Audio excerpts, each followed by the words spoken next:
So with an election coming up in 2025, sometime between around February and May, I want to talk about the preferential voting system and the best way to make your vote count. So in this particular example, we've got 6 parties. We've got the Liberal Party with 30 votes, Labor with 24, the Greens with 13, an Independent with 12, and 2 minor parties who are closely aligned to the Liberal Party, right-wing party, say it could be One Nation or the Libertarian Party with 11 votes and 10 votes. So nobody has 50 votes. So you need 50 votes plus 1 to be elected. Okay, so let's suppose you're a traditional Liberal voter and you want to give the Liberals your #1 preference.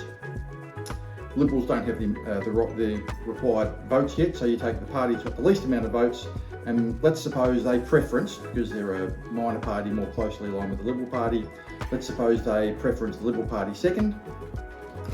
So the Liberal Party now has 40 votes. Then they go out of the system. So now we take the next party that's got the least amount of votes, and they get eliminated, and who they preference, and let's say they preference the Liberal Party as well, because it's a party more closely aligned with the Liberal Party. And the Liberal Party now has 51 votes and they get elected. Now, if you're a Labor voter, you can apply the same principle to this, just reverse the parties, okay? I don't want to make this a partisan thing. If you're a Greens voter, well, maybe you should go home and rethink your life. I want to go home and rethink my life. Can you give me an example? Okay, so for the next example, and this is where it gets interesting, let's suppose the minor parties preference each other instead of preferencing the major parties. So remember, in the first example, this party, say it was the Libertarian Party who was first eliminated, they gave their second preference to the Liberal Party, as did this party, and after only 2 parties had been eliminated, the Liberal Party had already got over 50% of the vote and they were elected. But let's suppose you want to vote for a minor party and you want to make your vote count. So let's suppose these parties all preference each other. So this party, let's say it's the Libertarian Party for argument's sake, they got 10 votes. So with their second preference, they preference this party. Let's suppose that's One Nation, for argument's sake. So now, this party, the Independent Party, is now last. So they also preferenced the Liberal Party, the minor party, let's say this was One Nation. And as we see, this party now has the most votes. The next party is the Greens. So the Greens will preference the Labor Party, as they always do. And that means that the Liberal Party now has the least amount of votes. Now, this is where it gets interesting.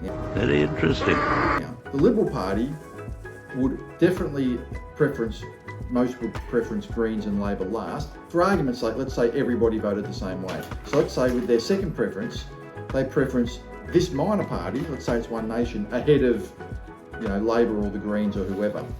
So that means that all of a sudden, this minor party is elected. I think it's really, really unlikely. It's as simple as that. Now, you may say that's incredibly unlikely to happen, and it is unlikely to happen. But the only way it can happen, conceivably, is if the minor parties preference each other. I don't believe you. So the moral of the story is, if you're going to vote for a minor party, the only way to justify voting for the minor party is to preference the other minor parties and put the major parties last. If you vote for a minor party and put one of the major parties second, it's really a waste of a vote. You're really just voting for the major party. But if you put all the major parties last, then something like this could actually conceivably happen. So the moral of the story is, don't waste your vote. If you're going to vote for a minor party, make sure you preference the other minor parties and you put all 3 major parties last. In this particular example, this party would put the Greens last, Labor second last, and the Liberal Party third last. So I hope this video was informative. Well, I guess we learned something today.